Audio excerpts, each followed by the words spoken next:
Akkam jirtu nageenya keessan iddooma jirtanitti kan eegame haa ta'u qophii keenya har'aa kanaan immoo dhimmi ani qabadhee dhiyaadhe waa'ee ulfa hin barbaachisne baasuu kan ilaallatu ta'a. Ulfa hin barbaachisne baasuuf yaaluun sababoota du'a haadholii fidan keessaa isa tokko. Keessattuu biyyoota guddataa jiran keessatti yaaliin ulfa hin barbaachisne baasuuf godhamu kun haadholii ulfaa irratti rakkoolee garaagaraa hanga lubbuu isaanii dabarsuu geessisuu ni danda'a jechuudha. Keessattuu haalli kun namoota ogummaa isaa hin qabneen yeroo raawwatamu dubartoota ulfaa irratti rakkoo cimaa geessisuu danda'a jechuudha. Kanaaf rakkoolee ulfa hin barbaachisne baasuudhaaf yaaluu wajjin wal qabatan hambisuudhaaf jecha biyyoonni garaagaraa ulfa hin barbaachisne baasuun karaa dhaabbata fayyaatiin akka taasifamu ni godhu.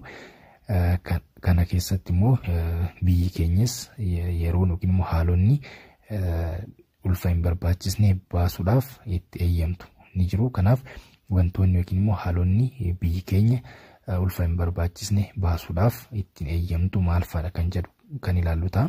Kanaaf akka seera biyya keenyaatti dubartiin takka yoo ulfi uumame sun gudeeddiidhaan yookiin immoo fedhii isheetiin alatti kan uumame yoo ta'e dubartiin sun ulfa sana baasuudhaaf yoo kan barbaaddu ta'e seerri ni eeyyamaaf jechuudha. Kanaaf gudeeddiidhaan ulfa uumame karaa dhaabbata fayyaatiin dubartiin ulfaa sun baasuu akka dandeessu ni eeyyamaa jechuudha. Kan biraatiin immoo ulfi uumame sun fira dhiigaa dubartii sanarraa kan uumame yoo ta'e dubartiin sun fira dhiigaa waliin walqunnamtii saalaa gootee ulfi yoo kan uumamu ta'ee fi ulfa sana baasuudhaaf kan barbaaddu yoo ta'e seerri biyya keenyaa ni eeyyamaaf jechuudha. Sababni biraa dubartiin ulfa ittiin baasuu dandeessu ammoo ulfi yookiin immoo daa'imni gadameessa keessa jiru uumama isaatirratti rakkoo kan qabuu fi dhalatees jiraachuu kan hin dandeenye yoo ta'ee fi haalli kun karaa qorannoo yaalaatiin kan mirkanaa'e yoo ta'e dubartiin sun ulfa sana adda kutuudhaaf mirga ni qabdi jechuudha. Inni biraa immoo haalli dubartii sanaa daa'ima sana yommuu dhalatu kunuunsitee guddisuu kan hin dandeenye yoo ta'e fakkeenyaaf umriin ishee waggaa 18 gadi yoo ta'e daa'ima sana kunuunsuu waan hin dandeenyeef yookiin immoo gahaa waan hin taaneef ulfa sana adda kutuu yoo kan barbaaddu ta'e akka adda kuttu haalli biyyaa ni eeyyamaaf jechuudha. Kana malees ulfi sun haadha sanarratti akkasumas immoo daa'ima gadameessa jiru sanarratti dhiibbaa guddaa kan geessisu yoo ta'e yookiin immoo balaa kan fidu yoo ta'e dubartiin sun mirga ulfa sana adda kutuu ni qabaatti jechuudha. Kanaan alatti garuu akka biyya keenyaatti ulfa adda kutuuf yaaluun yookiin immoo aborshinii raawwachuun seeraan ni gaafachisa jechuudha. Kanaaf dubartiin takka haalota kana yoo kan guutu ta'e seerri biyya keenyaa ulfa sana akka baastuuf ni eeyyamaaf jechuudha.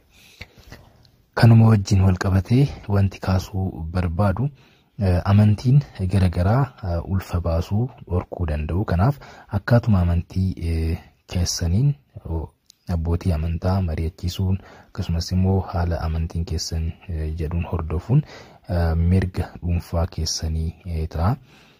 Akkasumas immoo ogeessi fayyaa tokko ulfa baasuu diduu ni danda'a. Kunis akka amantii isaatiitti yoo kan hin eeyyamneef ta'e ulfa baasuudhaaf dirqama hin qabu. Garuu dubartoota yaala kanaaf gara dhaabbata fayyaa dhufan isa kan qunnaman yoo ta'e ulfa baasuudhaaf dirqamuu baatus gara yaala kana argatanitti isaan akeekuun irra jiraata jechuudha. Kanaaf ofii isaatii ulfa baasuu baachuu danda'a. Garuu haala isaan yaala kan ittiin argatan mijeessuuf immoo dirqama ni qaba jechuudha. Kanaaf haalonni jiran kana fakkaatu. Kanaaf dubartoonni ulfa hin barbaachisne baasuudhaaf jecha rakkoolee dhufan hambisuudhaaf wantoota kanneen hordofuun irra jiraata. Hunda caala garuu dubartoonni ulfa hin barbaachisne akka hin uumamne taasisuudhaaf qusannaa maatii fayyadamuu fi wantoota kana hambisuun irra jiraata jechuudha. Kanaaf of eeggannoo dursanii gochuudhaan ulfi hin barbaachisne akka hin uumamne taasisuudhaan rakkoolee isa wajjin wal qabatanii dhufan hambisuu ni danda'u jechuudha.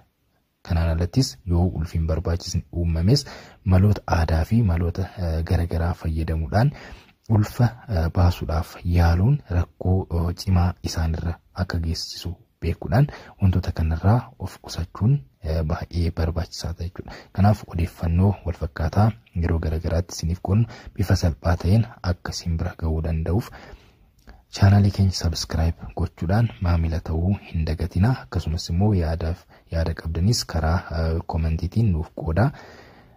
Gaafii yoo qabaattanis komentii jalatti nu teechisaa. Kallattii isin barbaadaniin deebisuu dandeenya. Maamila taataniin waliin turuu keessaniif guddaa galatoomaa nagaa ta'aa isin jechuu barbaada.